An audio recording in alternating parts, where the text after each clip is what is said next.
So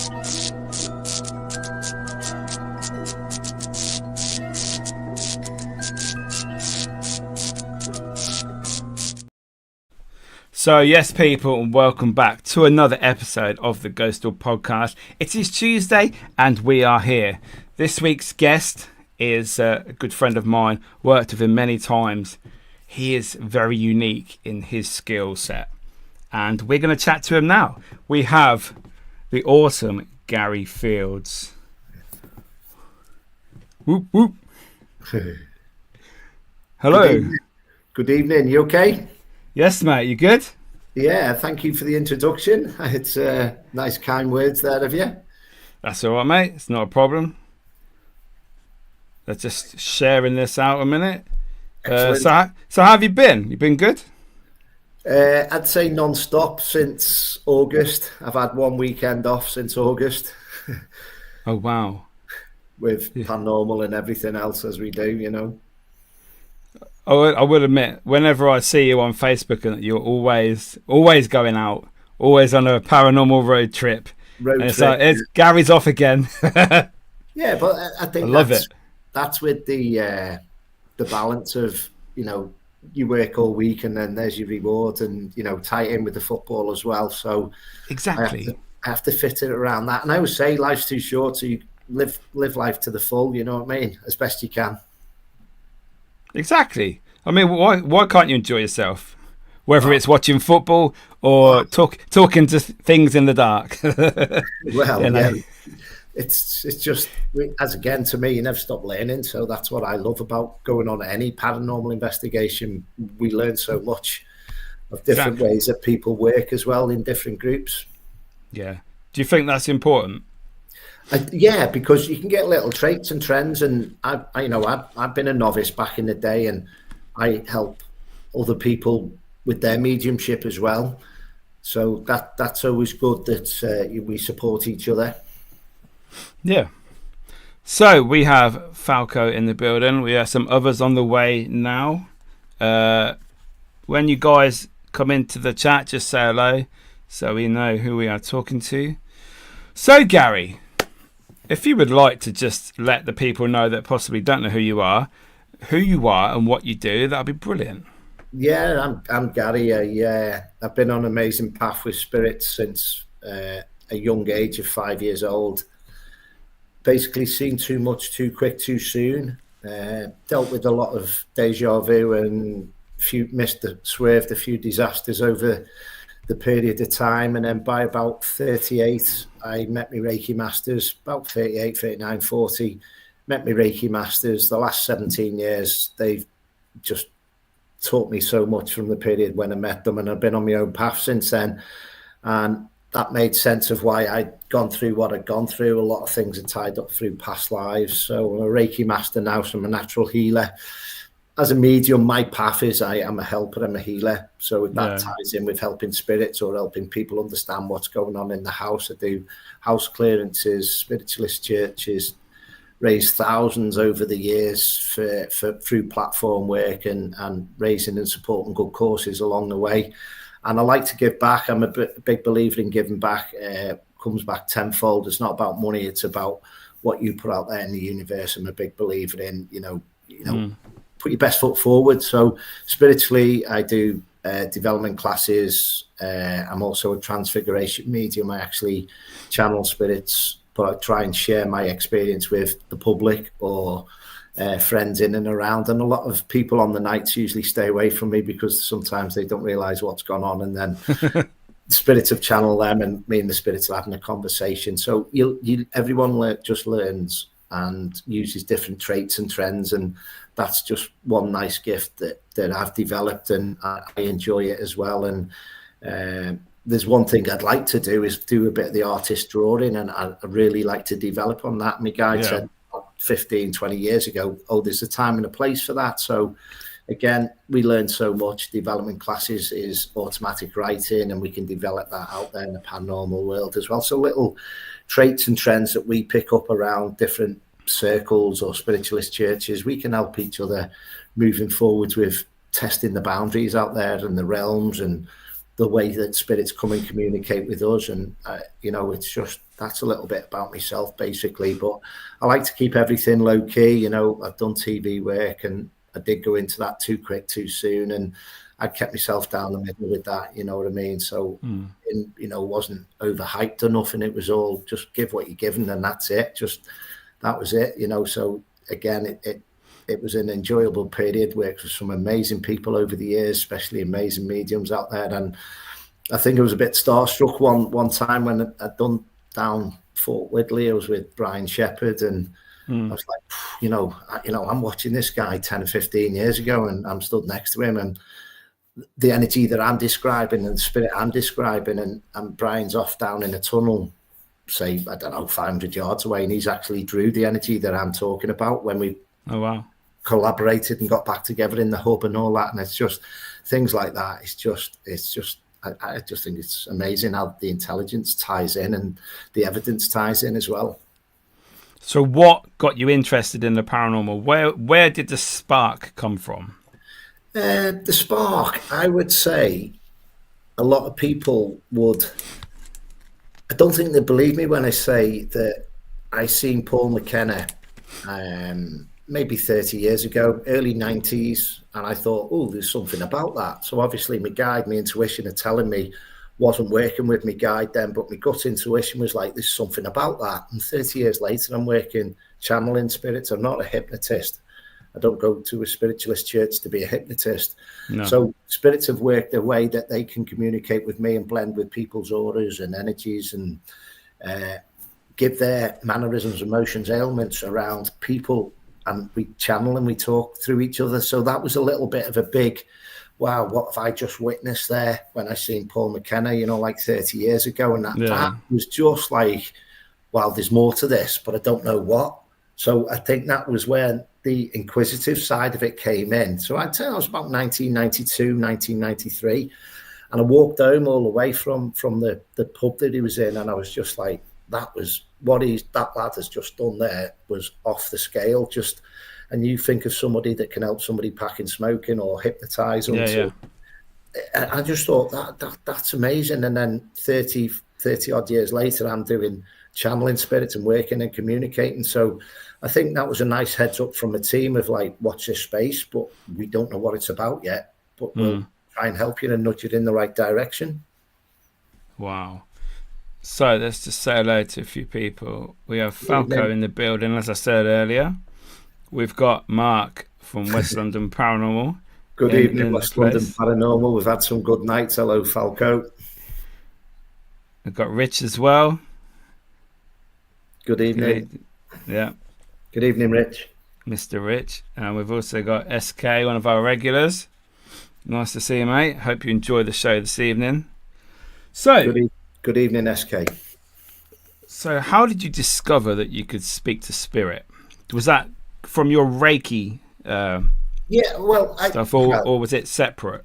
I think the understanding of training around me Reiki masters, and then my head's disappearing in a mirror. And I'm thinking, well, where's my head gone? So I'm being overshadowed. But I always say that the spirits will give you more if you can handle and deal with more. So I think they went into the deep end when I was 5, and then the progress every 7-year cycle comes about. You're learning different traits and trends, but not understanding it. Then all of a sudden the penny drops and it goes, boom, this is what we're about. This is where you're up to now. And that actually had a link with a past life with my Reiki master as well, which blew my mind. On development class with her, she showed me a full manifestation behind me in a mirror and said, just concentrate, watch the room change behind you. So it was a 3-way mirror. So there's 2 angles on the mirror and the front one inside. And a virtually like full Scottish Widows adverts lady stood behind me, full top to bottom. And that was her in a past life. And I was just like, wow. Wow, that's crazy. All that energy. But seeing is believing. And I always say that in the paranormal night. So that's why I like to do the Transfiguration. And obviously I'd had a few Reiki sessions with my Reiki masters. And the first thing she said to me was like, oh, you've broken ribs and you bust your fingers. And I'm like, where's all this coming from? So she's telling me the past of what I've done through football. So all my football injuries she was telling me about. And I just thought, oh, this is off the scale, this information, you know what I mean? Yeah. And she said that she could see virtually like X-ray when she's doing healing. So she sees like black and white. I see black and white with spirit. So it's hard to describe colours as well. But if I ask my team, like if someone's showing me a submarine, they'll just go yellow. And I'm like, oh, okay. So I'll put the two pieces together. Yeah. Working with mediumship, my actual first experience was I've got to empty your daily thoughts off, and then your mind's open to receive. And then what happens is it comes in a different corridor. So it doesn't come in the realm of your hearing voice. It comes in another channel. But sometimes the channel come in of like a crossroad. So it can come in like the opposite way around. So sometimes with numbers, it could be 68 and it could be 86. So sometimes you'll say, give me a sign for that. Is it this or is it that? And then you build on and work with it. And I just get a yes or no. Because I work with pendulums, but I don't have to get a pendulum out of my pocket because I ask my guide the question and I just get yes or no. So when you're stumped a little bit, the more you work and the more you get in tuned with it, it's just when you get in tuned with it, it's off the scale. So you mentioned a guide there. Is that someone that brings the spirits forward? They're the middleman between you, the living, and the dead? What I find is it's a nice controlling balance where I've worked with international mediums and they've asked me how I work because they work on a high frequency. So they'll meditate before they go on platform stage and work. And every medium works in different ways. And I just say, no, I just give what I'm given. And in that respect, so my guide will be a big protector. If people see my guide on a paranormal night and describe my guide, he's like 8 foot tall Tibetan Mongolian warrior area. He's about 8 foot tall, black chap, but he's got markings here. And if someone mentions him on a paranormal night, I know that's the time to break the session because I know it's building and it's like, don't push that. So if a member of the public says, oh, I can see that description, I'm like, right, okay, it's time for a cup of tea. So I know that they're saying, don't push the boundaries on this scenario or situation. Don't go too deep because sometimes the spirits don't want you knowing about their past life of how they were in the 1600s or 800s or whatever years that's coming through. And I always ask for the older generations to come through first. And then we build through the night as we're working through to modern times. I don't think my mind would be able to do that. But again, it's like your office. When your office is open, it's open. So you're Monday to Friday. Yeah, I suppose. When your office is closed, your office is closed. So you've got to have the control. A lady's inboxed me tonight that I met on Saturday night, and I meant to catch up with her, but the night runs, and I've been explaining what to do with opening and closing and how to protect yourself from a lower energy or entity when she's out in the normal field in the day. And again, it's just learning your traits and trends of what best works for you with your own protection. With, again, if you're not working, master guide, excuse me, I'd like a good night's sleep so you don't get pestered by spirits. They'll be in the frame then to control that you'd like a good night's sleep. If you're not friends and family, be gone. Simplistic, keep things simplistic. Yeah, I was going to say, is your mind always open for spirit, or is there certain times like, no, I need some me time, I need to relax, chill out? Well, a scenario today, I don't sleep in very often. I'm not awake early, but if my alarm goes off, I'm usually up. I woke up at the same time as my dad today. My dad doesn't live with me. I went to my dad's. I said, oh, I overslept today. My dad said to me, oh, I overslept today. And he said, I woke up at 20 to 9. I woke up at 20 to 9 this morning. How bizarre is that? It's just mad. Am I sending healing to my dad in my sleep? It's one of them, but there must have been a connection there for that to be could have been just as it is and just one of them things. But again, it's, healing's usually sent. Do you know what I mean? Wow. So with the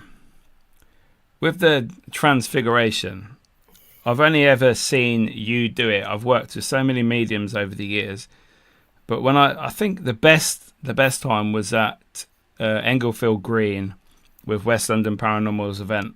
I think last year it was, and we were up in one of the function rooms, and you use a red light, don't you? Yeah. Which I thought, okay, I've never seen this before. Let's see where Garry takes this.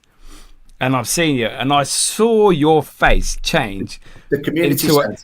Yes, upstairs. Yeah, in I've the got first room. Yeah, and it was like your face changed as some sort of like gargoyle type thing, and I was taking pictures because obviously your red light reflects shadow and that, and it was, yes, that's it. I mean, that is not you. No. That is not your face. No, but that was showing the entities and the energies in the room. That was from 1860s, that certain circles of open portals, and there was a demonic energy there, a weighted energy there, which was that. And then you had his worker that would get rid of people. That lady was put in the River Thames in a sack when we were in the circle, and that's what the lady channeled. She said, I can't see very clearly. Then we worked out later that's the same room, the same energy. So she was actually drowned in like a Hessian sack. So that's me again. Yeah. And the energy inside of a male from the 1860s that would say, leave it with me, boss, I'll get rid of that person and get rid of them back in the day. That would have been like driving inside a male's head. You know, when people say to you, oh, keep hearing voices. So this would be a driven energy that would be pestering away for somebody to go and murder. And when somebody does murder, they get the drive and the fear of, oh, I'll carry on with this. I'm getting a buzz out of this. Not in a bad way. I don't mean it like that. What I'm trying to say is give you that emphasis of when people are mentally hearing stuff, that does go on. Do you know what I mean? So that was the entity and the energy that actually drove that male to put that lady in the Hessian sack. So there are three different energies that were all in that room. And actually, when I showed it, he was trying to be superior to me. And if I find the original picture, it's about 10 to 12 foot tall behind me in that room. Yeah. And I do remember when I stopped the session because people were asking, what's your name? What's your name? I was like, no, it's not like what you see on telly. So I broke the session there just to explain to people we can stop it and we can bring it back in. So we're in control. So to be in control is what it's all about. Do you know what I mean? But that's the original picture, which you see the weighted energy behind me. Yeah. It was coming in like a ton of bricks. And I'm like, no, you're not suppressing me. Let's come down on this level. So when you see the first picture of where it's more just me around me, that's when you've gone, hang on, you're not 20 foot tall. You are that energy of a 5 or 6 foot person or entity or energy, so you've got to work out, is it, what level of light is it? I always say the main man down below doesn't come, he sends his workers. So that's one of his workers. And when I've worked with different people in the past and talked about that night, I actually said to Ben Whitfield that, I explained the colours that I could see him in. When I see black and white, I ask my guide, what colour are they in? And I give that to Ben when we went on a weekend. And he said, yeah, you're the first medium that's ever give that colour of what opened and drummed all that up with the circle and the colours of the clothes they're wearing. And that was about a year or two later. And I'm going, that'll do for me. So we don't remember, you're still learning from, oh, well, ask that question. So when we find the information out, what circles or what group or what, not satanic, but what group have been doing that type of stuff to open all these portals and bring all these energies through. And they were actually feeding. That was actually a children's play group in the day. So that's actually feeding on the kids. So it was crossing the boundary. So basically, I have to say, don't feed off the children, go elsewhere, stay in the building. I'm not pushing you away, I'm not closing the portals down and nothing like that. You've got to play the game. So usually sometimes them energies or entities can look for people to go, they're weighted, I'll stay with them. So depending what level of light certain youngsters are around, that's what type of energy can get attached to them as well. So I'll always ask, if people call me in for a house clearance, have you had your children christened? Because that they'll be saying, oh, come and play in our team if they've not been christened. Not religious, but I'm trying to work out of why certain things are happening around house clearances and all that. So again, it's understanding. And, some people might call us in for a house clearance and you say, not personally, but do you take any medication? Because you want to know where the person's up to with their mindset. So yes, again, definitely healing as well. So it's all about breaking the levels down and the barriers of where people are up to in their life and what's going on in the room, the building, and understand what's going on with the them feeding off youngsters. The youngsters with the battery pack, so it's going to feed off him. It's free energy. Yeah, and I bet they give off a lot as well. Oh, Being yeah. so enthusiastic, everything's good, and you know, such a buzz for the spirits just to take bits every day from the children. Well, if I can explain that with your aura, it's like that was my aura prior to doing Reiki. That's not very clear. Oh, right, yeah. And then 45 minutes later, after healing myself, just as an experiment, checking the camera, that is upside down. So my aura was like that 45 minutes later, even though I can't tilt it because it's on a speed. So that's wow, totally different colours. That's the change. But the first yellow one, my friend said to me, you're bringing too much knowledge in, but you're letting too much knowledge out. So all the yellow either side was you giving too much away, protect your aura, protect your energy. And I'm like, what's all that about? So we've done that experiment for me to see and understand the difference with aura and Reiki. So there's no weight in the aura because it's like, I always say it's like a scab. If you've got an energy or entity that's picking away in your aura, it's just trying to be more weighted and bring another 5 bags of coal in and around what's going on around you. Yeah. So what is it easy to explain the process of transfiguration? Like how does your face change the appearance? I asked them to use me as the energy and the battery pack for them. Okay. I asked them to come in and blend with my aura, and they step forward into my aura and blend. And then I ask them to overshadow me. So if people think of when mediums work and open up, they'll throw their energies up to the realm above, and spirits will throw their energies in the realm down, and we mix and blend. I ask it to come all the way around. So I asked the realm to open up fully over me. Yeah. So if you say like beat me down, Scotty, and they drop on top of me, that's a nice way of that happening. And then sometimes I wouldn't let them in 100%. So I wouldn't know that who I've not been letting them talk through me. I've got to be in control and say 80% stand in my aura, 60%. And sometimes with an aura, I can assist somebody from 50 meters away, 100 feet away, where I can actually help them with their aura. So, you know, if I don't mean pull them over, but you can do experiments in a way that somebody can feel healing from 100 foot away as well. It's like the magnetic field as it goes through with the universe and the aura. They can feel if you're a healer or whatever as well. So certain people that switched on in your own way will go, oh my God, I'm not doing anything unsuffice. It's like magnetic poles. You can work with it up to say 50, 100 foot away, something like that, 50 meters. There's just no different ways of working. It depends on the strength that you've got at the time. So if I'm tired and it's a Friday night, I'll have much more energy on a Saturday night than will a Friday night. Yeah. So again, it's just learning different ways, techniques, and again, just working with different people out there as well, and just run with it. I always say run with it. Yeah, see what works best, because not everybody's the same. So no. Right, so we've got a message from Rich. Garry is an amazing talent. His skills, in my opinion, are second to none at what he does. His transfiguration is something else. I've seen him heal people in the flesh with his spirit guide in normal mind. Also, as well, we can send healing through and put it visually in a healing box, and we can put the person's name in a healing box. It's like giving Reiki to a teddy bear, basically, and you say, right, when that healing needs to go out to Joe Bloggs, their team will say, right, they're open to receive, and they'll let that filter down 2 or 3 nights later. It doesn't mean it goes there straight away. No. It might not be in a good space for a week, and then when they've had a good night's sleep, it channels through. Reiki is the only known thing to scientists. They can't explain how it works, but we know how it works. And that's a massive statement. That's amazing. Another one from Rich. Joe Bloggs would be freaked out by it. The man is on another level. This is you. It's been an honor to watch Garry. His passion is intense and his energy is off the chart. Much respect.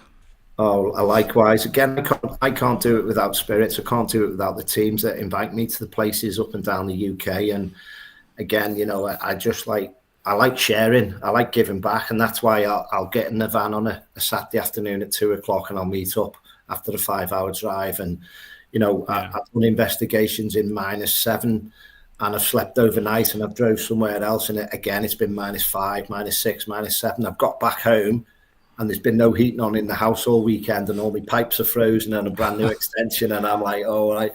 So again, sometimes you've got to watch it. So I've got my friend that left tonight. I'll say to him, oh, if it gets freezing, nip over, put the heating on for a couple of hours. And then I'll text him on a break on the hub on the Paranormal. Have you been over to turn the heating off for me? So don't want it on for like 48 hours when I'm not there. No. So things like that. Everybody helps each other. And there's so much, I would safely say, that people don't see how much work we do with balancing and cleansing. No, it is. It's amazing that so many people are affected by it. And obviously you guys that can do it help us when we needed. Well, I think basically I'm not a conspiracy theorist, but I've learned so much since 2020. And the first thing I asked my guide about was, I said, am I going to be okay? I got yes. And basically my immune system hit the floor, and I built my immune system up. I had a detox tea, which if anyone needs that, I'll give you the link for it. A lady in America. We're not going to name it because we want to do her good work. And there's 4 compounds of this herbal tea. And that my immune system, touch wood, I can't find any, but touch wood, although on the floor, touch wood. My immune system, the last 2 terms, has gone right back up where it is. Usually I'm floored, head cold, flus, cough, chest, everything like that. Now that my immune system's right back up, but it's actually curing C in liver and kidneys as well. So it's got more protein as well, but it's just, obviously we're not going to name the actual person that's patented it, but it is patented it in America. It's £20 if you're registered in the UK, herbal tea. Just make it as a cup of tea, but get 2 bags of it, which is £40, 42-day course, and it's curing so much out there as well. But again, it's helping with a lot of detox. Wow, I need to get on that. I spend all day in the cemetery getting cold and freezing. Would you like me to get the bag now? I've got the bag in the drawer. If you're okay with that. It's www.goatee. When you put it in, it comes up as $33 in America. Oh, yeah. Nothing to do with me. It comes up as £20 a bag. Just 2 seconds, I'll get the bag. Okie doke. Right, Garry can still hear me. So we've got Garry Fields Forever from Paralytic Activities. They are actually my guests next Tuesday. So those crazy boys. Top man Fields. 2 seconds. And I love the wording on the bag.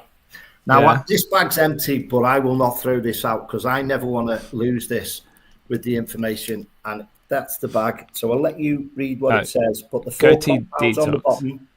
Yeah. Is that Sentia, buckwheat, pine, and milk thistle? But the compound of it together, there's 40, 50 positives. So if you Google all them ingredients, again, it's www.goatee. I don't know if it's what else on the end, but you can work that out. And it comes up, just click on it. But that has put my immune system right back up there after 42 days. I'm going to have to check that out, I think, after this podcast. I'm going to have a look. I would not throw that empty bag away because I'm like, that's done me wonders since July. I started that. I finished it in the middle of August. And just back on form, basically. Back it's top of his game. And everything. Yeah. So, SK, good man, Garry. This is interesting what you can do. Thank you. Again, it's all, I think as well, with my soul's been around a few thousand years. I've been around Mary Magdalene. I've been at the foot of Christ. What? Is this a past life? Yeah. With what? Oh, Garry, can we talk about that? That sounds awesome. Let's go. Let's go. Let's talk about this past life you're talking about. If we sit, I know we're sitting down now, but somebody said to me, you hold the time key for time travel, but MC squared type of scenario for the mathematician side of it, it would go round the globe twice or round the flat earth 5 times, whichever which way you work. So they've said you actually hold the time key of time travel, because if you think of the filters that we're pulling in and working from, there's got to be an answer there for something, how the realm's actually working to get through this fear, the severe of stepping from A to B. I've been a scientist around 1870s, something like that scenario. I always see like Sherlock Holmes days. If I go London, I'm tucked in the middle of a wall. My back's against the wall and my head's down and I'm just watching. I went to Tower of London. It was off the scale. When I went to London, it was off the scale.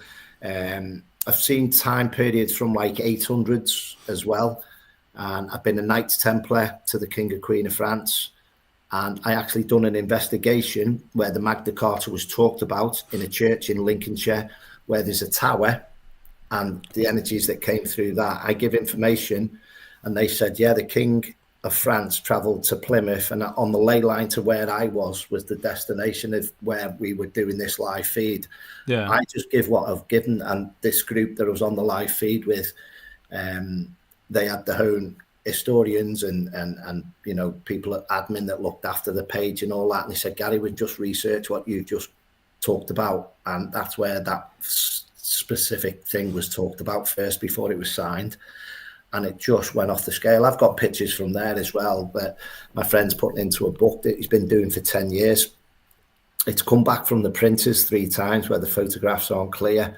So they're like trying to keep the white light down. So when this book comes out, there's that much white light in it. We're just waiting for the pictures to be cleared, then he's going to run with that. But I've been in the book with him doing that many chapters. It's been off the scale. But again, so much is tied in. And it's just off the scale. Wow. So you said you were around with Mary Magdalene and Christ.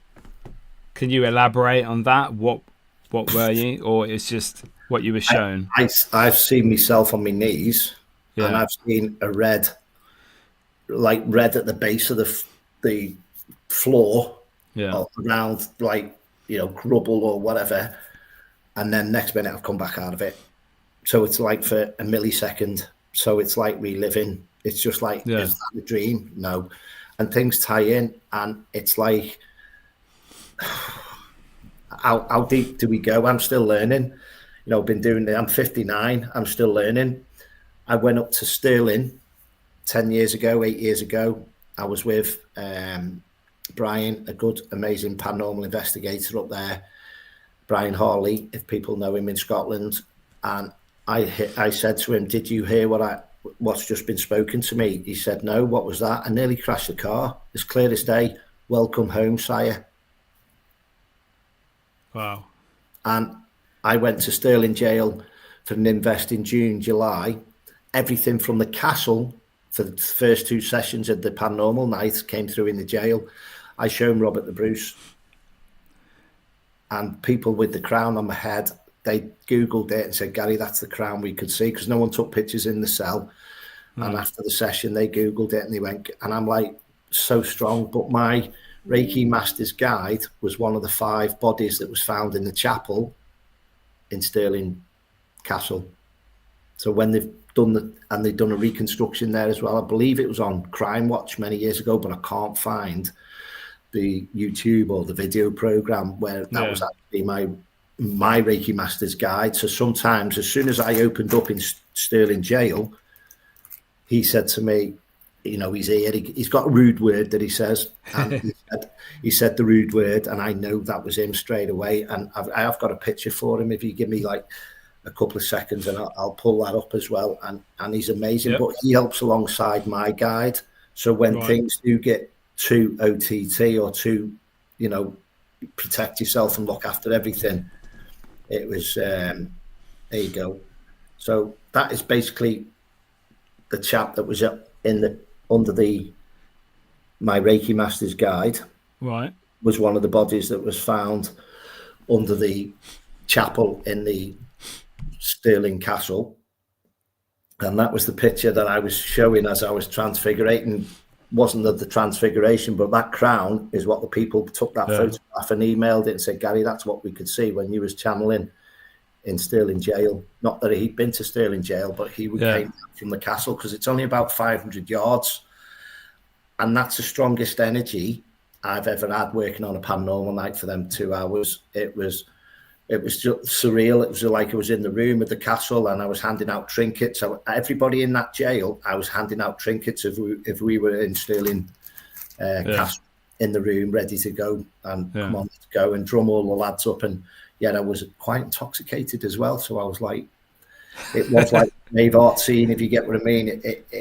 Where's it come from? God knows. Do you know what I mean? Where does it come from, all the information? That's crazy. We do have a question from Rich. Garry, when you are attempting to heal someone who has a demonic attachment, how drained do you get, and how do you regroup and come back stronger than the demonic force? In the way of, we're on this plane. So again, a good meal, do you know what I mean? Again, as fluids, I always say to people, if they've worked with me on a paranormal night, have a glass of water, because that repels everything. So we are, 60% water, I don't know, but 80, just regenerate with water, because to me, I think that's where a lot of it comes through, with not being dehydrated. The link with the connection, if you can think like a plasma ball on your head, we must be crossing over this way of the information coming in, I think. So the more we are hydrated, the more that connection must be. So I always say to people, plenty of fluids, obviously cold drinks, not alcohol. But to me, again, I'd say alcohol is a suppressant with letting negative and weighted energies in as well, because again, it is a form of depression, isn't it, to have too much drink? Yeah, I'd say that. So again, it depends which way people have been driven. So if they enjoy something, a weighted positive energy will enjoy the lighter light, and a weighted energy who's a rapist or whatever will enjoy a darker weighted side, energy or entity. So especially when you go prisons, and I've had them right up in my face, right up in my nose, and I'm like, right, not now, go away, I'll come back later on. Don't mean to be disrespectful, spirit, but there's a time and a place. You wouldn't have a meeting and go nose to nose with someone before you start the session. So, and it's that respect. You respect me, I'll respect them. But if they come in too strong and too fierce, my guide will just shut everything off and just go, boom, push them aside. So again, I've had people say to me, you trust spirits more than you do people. It's not about that. It's about, again, I've seen the amazing things, that information that they can do with giving a little bit of information on a reading, and they give an information to say yourself, and you go, wow, that nobody will know that. That's off the scale. And again, that's just what we get our buzz off, I think, is just like, wow, that's the intelligence of spirits.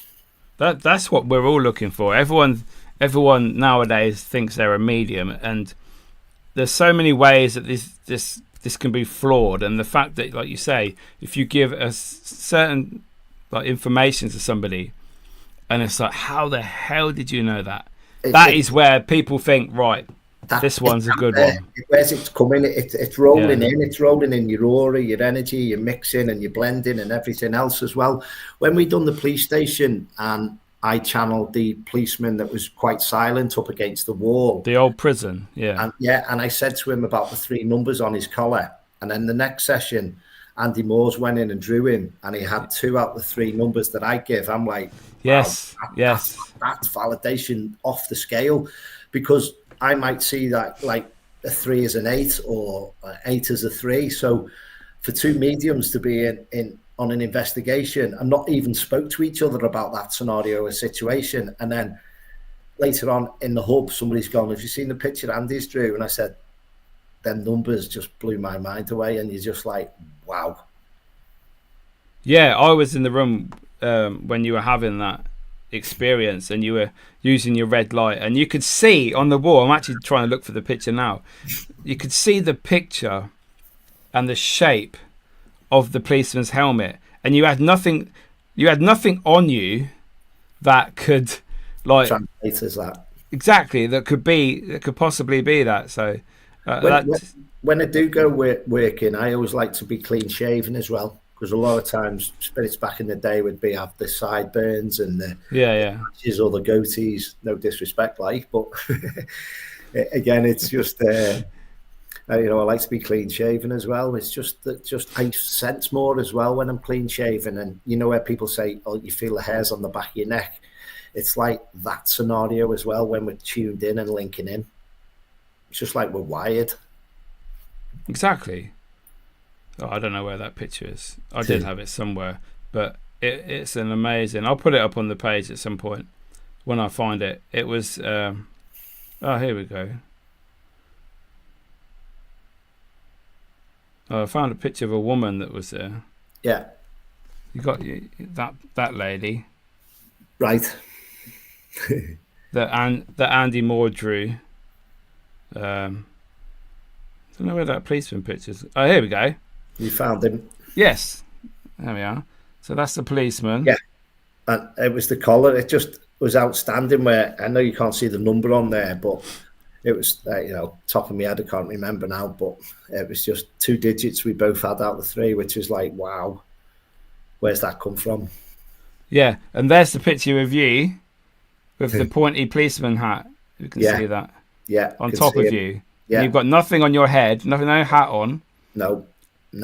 And that just shows that looks like the old-fashioned policeman. Was also as well. Was that just going dusk as well there, where it was just the light wasn't really dark? So when you get into that phase, sometimes I've been on a paranormal night. I've been up 24 hours, and I'm driving home from Shepton Mallet Prison, and then the light comes back in from dark. Sometimes I'll just have to pull over because it's too much for when you've been up 24 hours. It's too much to work out what's going on, even though you're just driving home. When you go from dark to light again, it's a lot to take on board. So sometimes, even as a medium, we'll just go, woof, hang on, let my brain just come back into this phase. I'll have half an hour's sleep.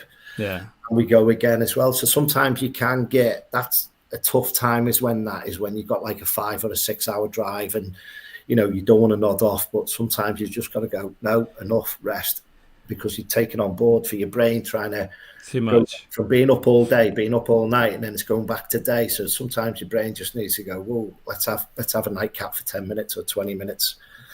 Yeah, and also the how it drains you while you're connecting with spirit, that must be quite difficult as well.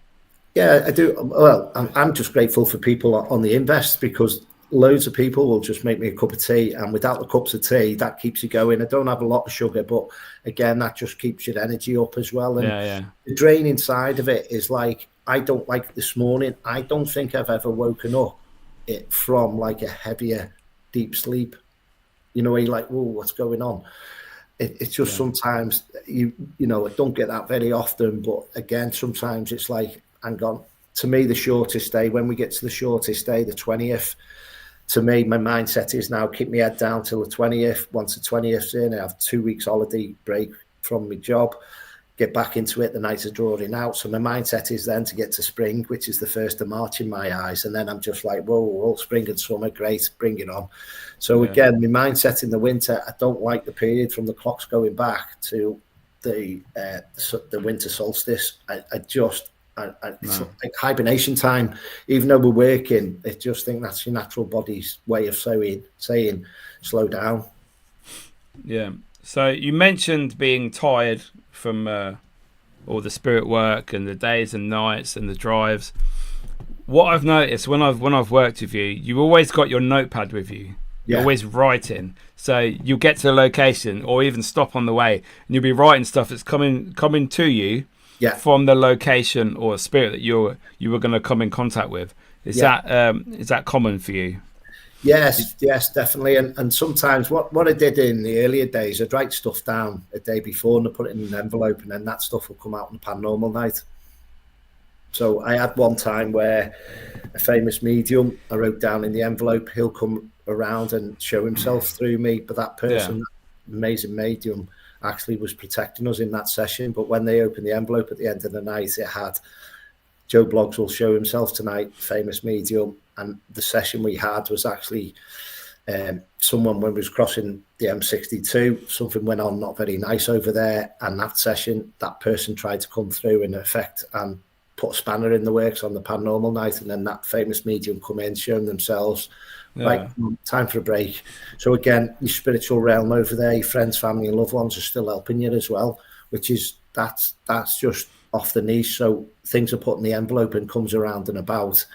If you put 5 things and 1 thing comes about, it's not going to go. You've got to go there again, haven't you? So it might be in 3 visits time. So sometimes just to get the 1 thing's good validation. It is, yeah. It's amazing. All right, so we have Helen in the building. Good evening. And also Mr. Wayne Seelan. Hello, Wayne. How are you, sir? Good evening, young man. Yeah. Been a while. So, have you ever had an attachment from your mediumship? Is there a spirit that's like, Garry, I ain't going nowhere. I'm staying with you. I don't care what you say. Anything like that? I'd say what's nice is as we do different things with helping, we get certain spiritual animals in our team. So they will come in and protect sometimes if you need like a roaring energy. I've got a silver back griller. I've got a wolf in the team. I've got a spiritual eagle. So you will gain things like that. So different times in different places. I've got a leprechaun. His name is Eric. And he is one hell of a lucky energy and entity to have around.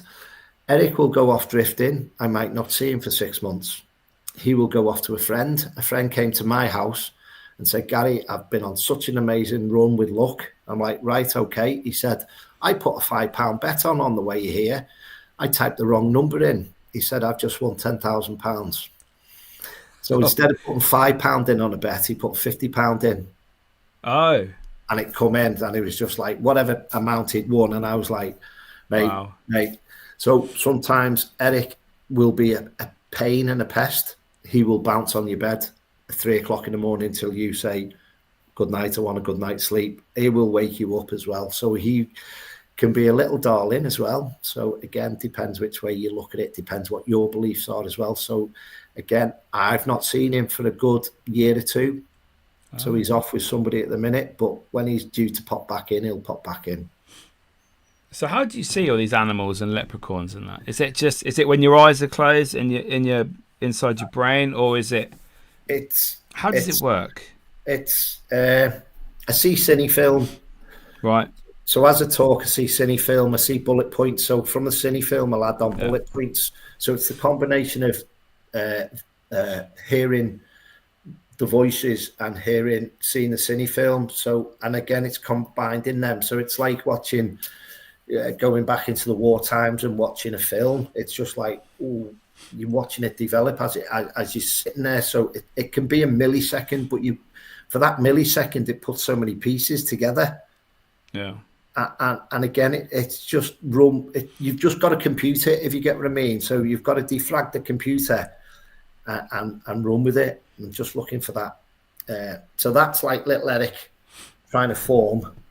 So I've sent him over to a house to protect there. So he's starting to form, but I'll have a look at him in his state. He looks like a little shell when you see him. Yeah. And I'll try and have a look for the picture there. But somebody said to me, I can see this blue light in my front room. Well, he will go over and protect if I'm clearing the house and all that as well. So we'll actually go along and protect people as well. So people have actually seen him as well when I've sent protection over. And I've been on the live feed. So if I find the picture of him, you can actually see me in the top right-hand corner on Messenger. I'm doing a video call. Yeah. And I screenshotted it as well. And you can actually see him going into their front room as well, which is, again, it's just amazing to see. And I know I keep using that word amazing because that's what I think spirits just do for me is amazing things. And it's another tick in the box of understanding of what's going on. And again, I'm still learning. So again, it's just working around and about what's going on in the room, the building, the energies, the entities, what's coming to you the day before, what's coming to you the week before, what your gut feeling is. A lot of it combines from your gut feeling as well.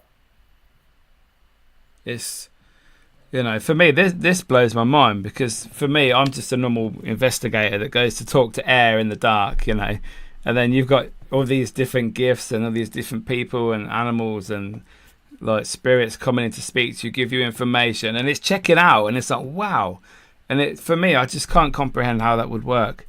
So, and it's just amazing to see. Where you do your amazing work with the EVPs and all that, if you put that into each bracket, the topic that we've talked about, it's just you ticking that box off it in that area. And at some point, spirits might, open your mind's eye and give you more. And I always say to people, keep it simplistic. When you want to work, close your mind's eye. When you don't want to work, just when you want to work, open the petals. When you don't, close the petals. And again, your team will understand when your office is open and closed. So just looking for that picture. I will try and find him as soon as I can. Yeah. He won't be far off. So what's been your favourite location you've investigated? I'd say I really liked the George Jarvis School when I first went there. Really, really loved that in Hereford. A lot of people say that. And because you just get so many layers. And St. George's Hall in Liverpool is off the scale because they've got prisons, they've got courts, they've got the mezzanine floor, they've got the floor which you can see once a year. But I was actually filming in there with the past hunters, and the security guard took me up on the roof. And if you can take the new roof away, I was up above the new roof in the original roof. And it's just like going into a Grand Central Station. It was just like, wow, the layers. But the information, again, I had my very good friend, Judge Jeffries, testing me all night there, portraying himself as 5 or 6 different energies and entities to learn me and train me. So I'm thinking, is this Joe Bloggs? And then at the end of the night, I worked out what he was doing. So sometimes they'll play games with you as well, spirits. They'll have their little games and go, right, let's upset the apple cart. Let's keep him on his toes. And then there's 4 or 5 hours gone till you work out what's going on as well. Yeah.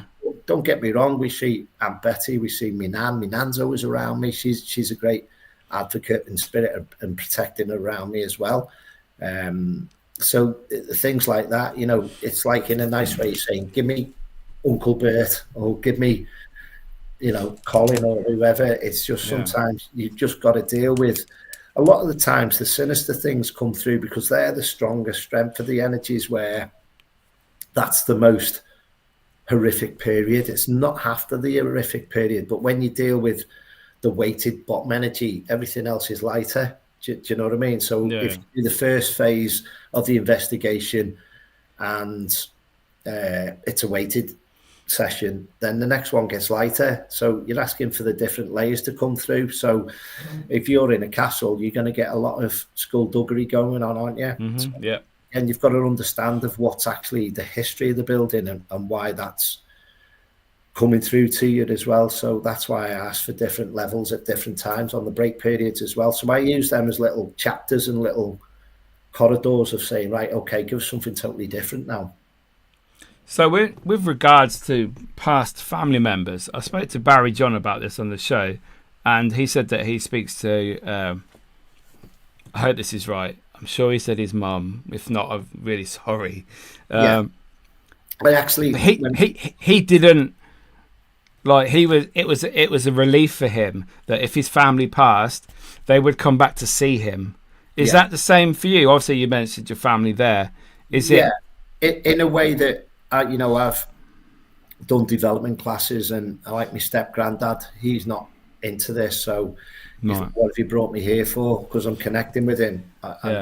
He's just, I'm with your grandma and. It's like you get too used to spirits that don't want to be around, and spirits are just happy getting on with what they're getting on with, supporting their people around them and their loved ones as well. So especially when I brought me step granddad through, he's like, I Garry, but I don't want to be here. I'm like, right, okay, that's fine. I'm just letting you know that you're communicating with me. Thanks very much. You're all right. And it's like, I've got better things to do. I'm still looking after your nan up here. I'm like, right, okay. But that was short, sharp, and sweet. It was just But again, it's respecting their wishes as well. So again, you're not over forcing it. It's about the balance of respect. So it would help in your sense for your grieving as well, if knowing, like, I'm never going to see, say, your mum or your your brother or whatever ever again. But then if you're able to speak to them in spirit, that must be so, fulfilling for you, just to think, I am going to speak to them again. This is not the end. We have a standing joke when I go to my dad's. Obviously, my mum passed. I was told mum was passing 2 years prior to what she passed, but that was a positive, because I said to friends, family, and loved ones, "Oh, have you been up to see Nan? Have you been up to see Mum?" So you try and use it as a positive. Yeah. So spirits will say, "Prepare yourself, your team, and that." So you do that, and then like now when I go my dad's, and I'll sit down, I sat down, and my dad's walking stick will go off the side of the chair. I'm like, "Mum, stop doing that." And my dad's laughing, and my dad's going, "I know she's here, I know she's here." And, I can do the Transfiguration, but it's the right time and the right place. So if my dad said to me, "Sit down, Garry, and, bring your mum forward," I'll do that. But I've not done that. She passed in 2020. Yeah. So I've said to my dad, "When you're ready, I'll come and help you, and I'll do that." And again, so sometimes it can be too personal. And I think that might be a lot for my dad to take on board as well, even though my nan had the gift. My nan wasn't medium, but my nan was like, she loved the family around her. She would play games with playing each other off. So she was the hub. So when your nan's the hub, they still like being the hub over there. So again, it's like sometimes you've got to ask permission to do X, Y, and Z if that's all right with me nan. Do you know what I mean? get permission first. You get told off, you know what I mean? And you do get told off spiritually, where it's like, "No, not tonight." You're like, "All right, okay, no problems. Anybody else like to come through?" You know what I mean? So it's not just bringing them forward and saying, "Sit down, talk to me." It's like, "Well, sit down and work with me." It's about, can you, where are you up to now at the minute? Are you off helping somebody else within the family or a friend member? And how I try and explain this, it's no time conception up there, because it's like a millisecond, where if I'm thinking of my auntie in Italy on holiday, I'm not. But if they're thinking about your nan automatically will drift close to them. And then if I'm thinking of them in Ellesmere Port in the UK, they can go within the realms in split seconds. So even with the thoughts, and I've got that many experiments I want to do professionally, I won't share them, not in the way that I don't want people to do that and work with it. It's just like, if people want to back me and let's go the next level, we'll go the next level. But there's that many things that we can do to test the realm. It's just off the scale. And I've got good friends around me that monitor, watch, and I don't do as many live feeds now, is because my cameraman, he's doing other things now. So you go through a period of like, right, okay, and then I can pick that back up and just go out on a walk with the old camera holder and just walk around a building, or a woods or forest, and you just getting taught stuff straight away. Again, you're getting told stuff before you go and do that in 4 or 5 years' time. So even the next chapter, I've got books here down by my side. I've got folders that thick of everyone who owns all the castles in the UK. Are they open? Are they closed? I've got abbeys, you name it. Historically, I've got the lot, but I need to pack in work, have a mega amount of money behind me to go off and do what I want to do. And I always say, if you think of like Jack Osborne, where he does the haunted highways, bang, I'm gone. Take me anywhere in the world, I'm gone.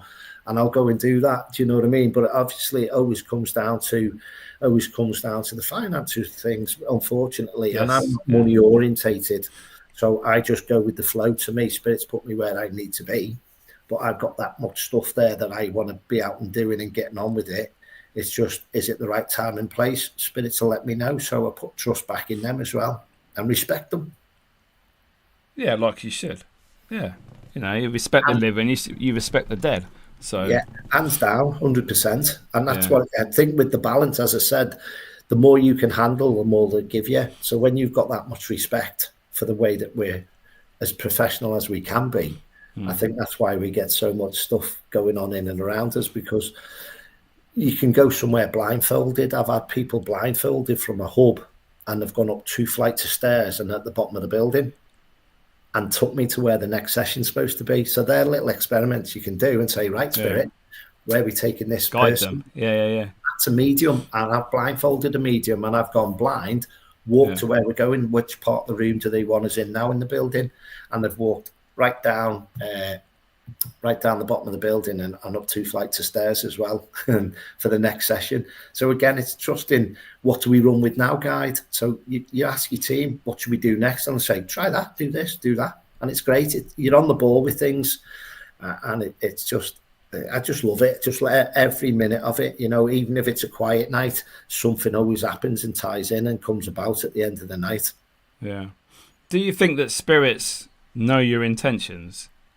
Yes. When you work, when you to say I'm going to a castle and on an event or whatever, or just a few mates, do they know, like, right, Mickey's here, he's going to try and communicate with us, he's not going to be a knob, he's not going to mess about, he's going to be serious, you know, wants to make a connection with their mannerisms as well. So if they're like a quiet person or a private person, then they can just go, you know what, shut up shop. Not tonight, and that's where you'd have your quiet nights. So depending, I suppose they can be in a right frame of mind as well. So if they're a nice person and they want a night off, I suppose they'll have a night off as well, won't they? Yeah, I suppose. Yeah, if you can explain it like that. And then if you think of every place that's on the circuit, we all know what's been overdone. And again, it's like, do you know what, I'll have a year off. Yeah, there's no time conception up there, is there? So it's like, oh, I've been there 3 or 4 times now and nothing's happened, and you're like, well, don't mean there's never a quiet night around me, but there's always something that goes on, and that's why I carry the pad. I will write down what I'm hearing. So if you think of a Ouija board that someone's having things spelled out, we're receiving that as a word. So that's why I don't go on a talking board. No. Because it's just spelling out what we're hearing. That's how I work. And I can actually link in with the board of what energy's on it and entities around it. And I've had it in Shepton Mallet Prison where I've give 2 people in the cell a run out because the person I've got on the board is in the cell that they're in. And then 2 minutes later, they've run out the cell. But I was already told that. And we're communicating with the person in the board that was in the cell.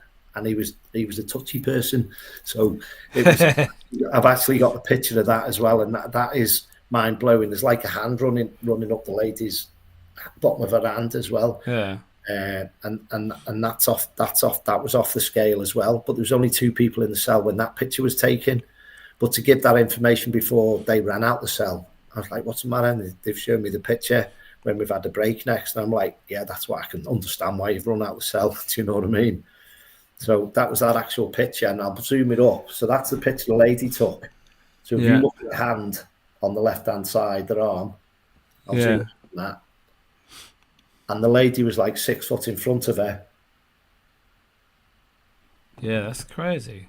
But it looks like it looks dead. I know it sounds daft, but it looks like dead flesh. Yeah. So they're the little things that tie in. So you've given that information. You're outside in the corridor in the prison, and the prison cell that I'm communicating with is that person that's a touchy person, and then them 2 people have run out the cell. But the lady that took the picture is 6 foot away from her because there's only them 2 in there. So that picture's about 6 foot away in the original size. But that's the intelligence again. It's just mind blowing. So that's why I'll write it down. Yeah, mindset of something happening beforehand. I'm not a big fan of orbs or anything, but I've had quite a few at Newsham, things like that flying towards me. Yeah, I'm not. I used to, when I first started, I used to go around my house in the dark, taking pictures with a flash on, trying to get orbs. Oh, there's a ghost. Yeah. So again, it's your own perspective as well. With we was actually on a photo shoot that night, and again, it's just like I had another ball later on that come flying at us as well, but we were just talking, and we had suits on, so we had pictures. We all had suits on. We weren't working paranormal, and then them 2 things would just come at us like that. Objects from like 20 foot away in the door, and you're like, wow, what's going on? The actual photographer that was doing the photo shoot took them pictures. And it's just mindset, depending which form that they're showing themselves at as well. Yeah. So after all the years of communicating with spirit, have you ever had a spirit or a bad experience with a certain spirit that is so, oh, that was bad. You know, that could have gone really bad. Well, what I'm saying is, like, we can have an energy or entity can throw the spanner in the works and you're still dealing with it from one location 6 months later. It just doesn't end there and then. So it depends on how much they want to be a bit of a pest, throw the spanner in the works for you, you know, and then I'll come home, I'll put some sticks on, I'll lighten the house up. I'll just ask for all 4 walls and my house protected 50 foot above it, 50 foot below it, so it repels, so it'll go somewhere else. So if you carry that much white light, it'll go, well, I'll go and get Joe Bloggs to come and visit Garry in 3 weeks' time, and then I'll bring a beer pain in the backside with them.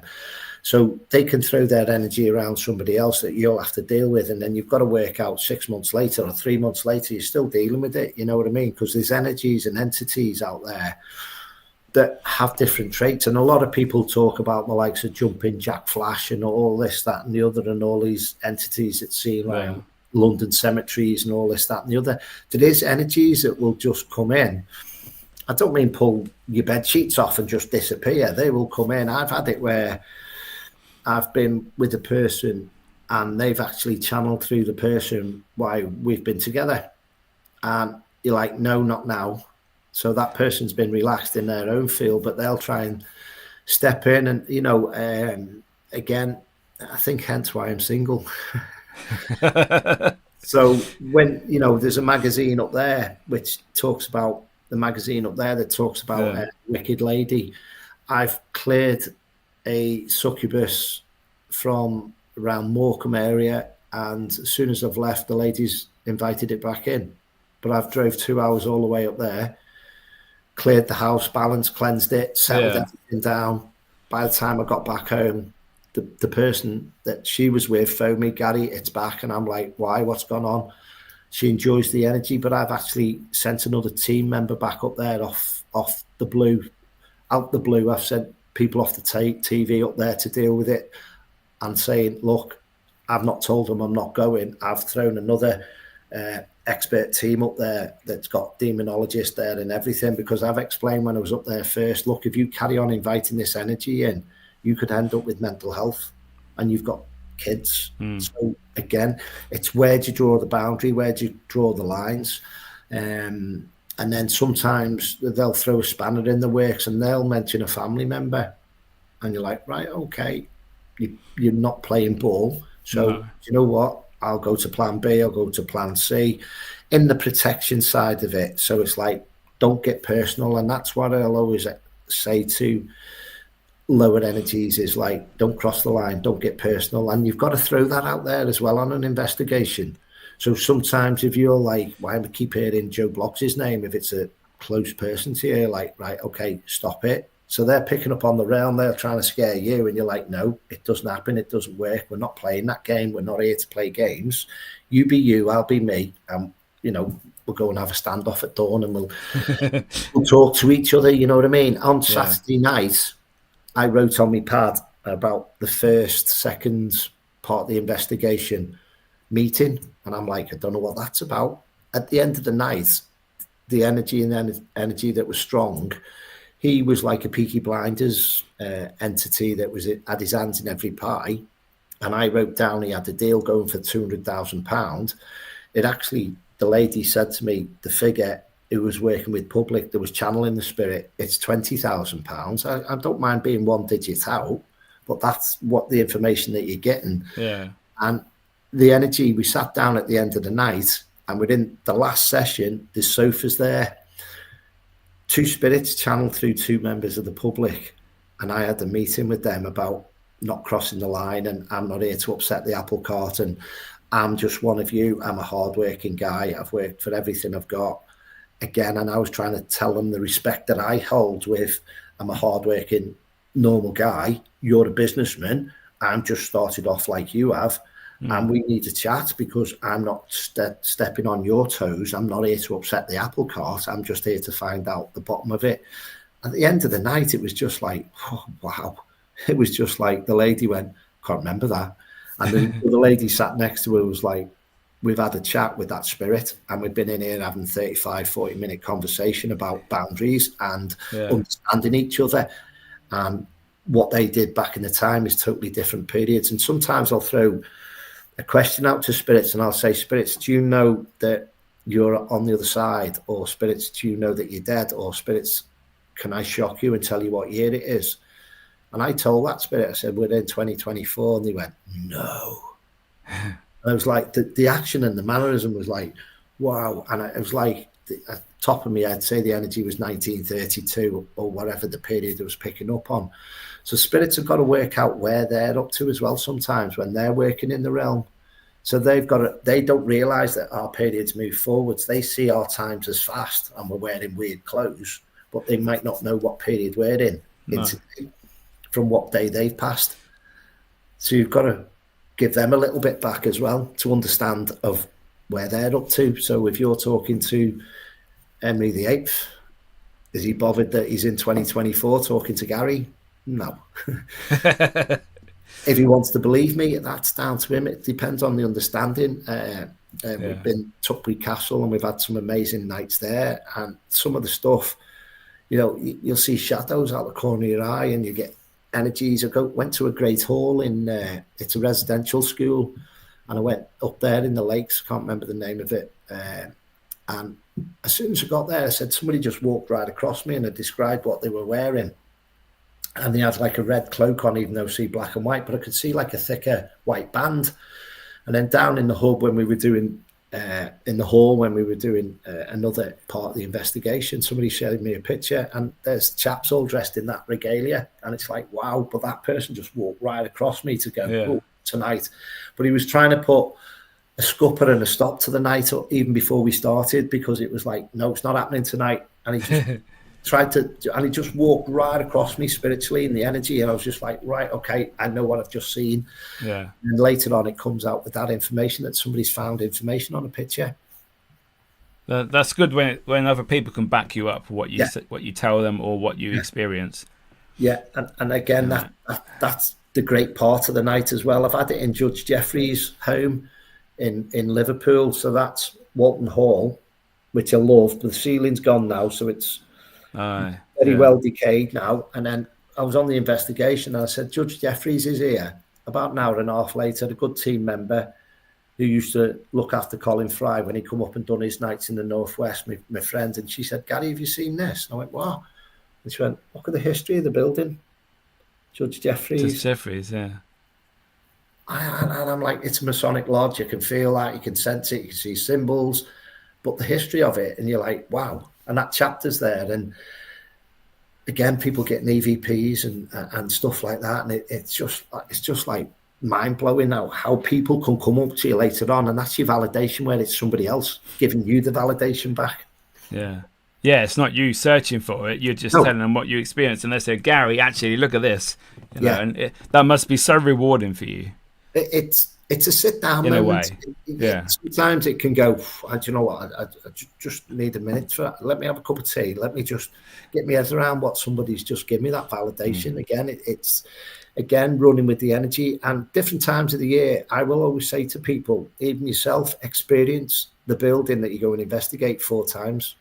Summer, spring, autumn, winter. See how it works. How it changes. At the strongest. And I went to a location once and I could see outside in the field a lady drawing a picture by the lake and pond right down the bottom, stately home. And I went there. It was Guy's Cliff. It was the back of Guy's Cliff. Oh, all right. And all night I was just drawn to outside. So when we went outside and we went in the little cell down the bottom, or little courtyard down the bottom, which is like a little tower sinking down. And I was sat there, and all I could see was this lady being either drawn or she was drawing, and this photograph and her by this lake. But stories came out later on in the investigation of something about the pond, and it tied in with the vision. I kept seeing this vision, and you just draw into saying, I can't go there now, it's the middle of winter, but if I come back in the summer, I'm over there on that plot of land. I'm walking on the field. I want to get a bit more of what the field's trying to tell me. See what you can pick up. So the land's trying to give you a draw and a pull as well. So you get drawn to locations prior to going there. So even that land was calling you. So the land's going, come here, I've got some more information. This happened 100 years ago. And you're like, right, okay, tell me a bit more. So I didn't get to go back there again, but I'd like to go back now in the summertime to Guy's Cliff and do that little thing. So we never stop forgetting about these things. No, just putting another piece of the jigsaw in, because as Russ always says, he said, do you like Sherlock Holmes in the paranormal world? And I'm like, well, I just want to get some answers, and the more answers we get, the more we can share. And that's why I've got about 50, 60 notepads under my stairs, and they're all stacked up high. People have told me I do books. I'm dyslexic, so I'm not going to write a book. I've been offered for a proofreader, and I just don't get time. So one day, maybe please write a book about all of your experiences, because all of this you're telling me just blowing my mind. But I've been told that I do 3, and I've not done any yet. But I've been in books. I've been in other Paranormal Nights books and stuff and all that as well. So again, I just love sharing it. But when you see it in black and white and acknowledgements, just an acknowledgement's lovely. I've been in many of Tasha's books, Tasha Brown's books, and just to get a nice acknowledgement of what we've experienced on a paranormal night, and you're there with an author, and the author's taking the notes, and you're like, I wish I could do what you do and remember every part of that section of what we talked about through the night. And you're like, there's not enough footage, there's not enough film, there's not enough battery life to talk about just one paranormal night. And then you've got somebody that's an author that can remember every part of the night. And when you see it in black and white, you're like, oh wow, yeah, definitely. I feel I've got somebody trying to pop through. My eyes keep going black. I feel like I've got some type of monk. So somebody's trying to step in at the minute, and I don't know who that is. An uninvited guest on the pod, eh? They're usually behind me. When I work in, this is my Reiki room. When I work here, they usually stand in the hallway and queue in my hallway. I'd done a magazine one night, and a member of the public local to me rang me up and said, oh, can I come and see you? I need to talk to you. I went, yeah. And I ended up doing a reading for that person. And all night they kept saying, no, can't take that, can't take that. So I said, just give me 30 seconds. So I speed dialed me white witch who I work with, a lady that's blind. And she's amazing. She's off the scale. Again, with loads of other paranormal people I work with as well. And I said, the people I described, I said, right, can you describe who's in my hallway now? And she reeled off everyone that I said to the lady that was sat in front of me. She was just here to test me. And I just went, love, darling, I've been doing it since I was 5 years old. It's not about me. I'm giving you your friends, family, and loved ones. And you're just saying, no, I've rang somebody blind out the blue, and they've just told you everything I've just said of who their family members are that's here for you, darling. I said, so please, that's a free reading from me, and I'll bid you good night. And she went, right, okay. And I was just, it's not about that. It's not about me and them. It's about, why would you do that? Why would you waste somebody's evening? Don't know. Some people like that though, aren't they? I don't know. Maybe they just wanted to test the water, just to. You get it quite often with people saying no, and you guys going, yeah, I can see it as clear as day. And then they're lying. You can't come out and say it that way. No. You've got to be professional, and you've got to go. Oh, okay. Then maybe it could be for somebody else. Then for the next session. Yeah, word it correctly. Yeah. Again, I always say to people, there's no wrong or right way with mediumship. It could tie in, as I said to you earlier on. It could be for 4 visits time. So the stuff I give on that night might tie in with somebody that's had that investigation in that building a month down the road, 4 years down the road.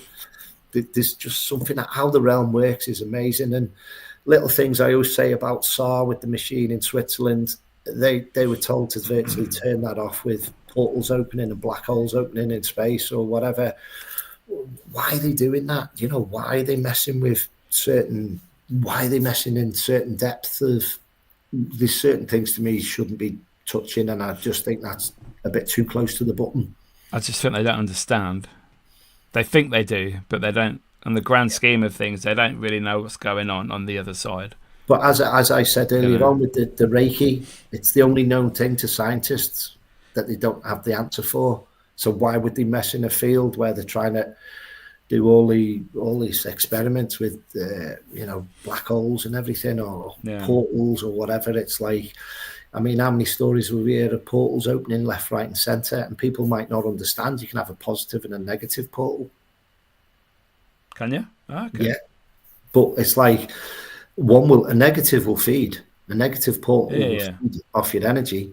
Again, so where there's a negative, there's always a positive portal as well. So if you find it or experience a portal in a building, go and have a look for the other side of it, because where there's one, that's the other.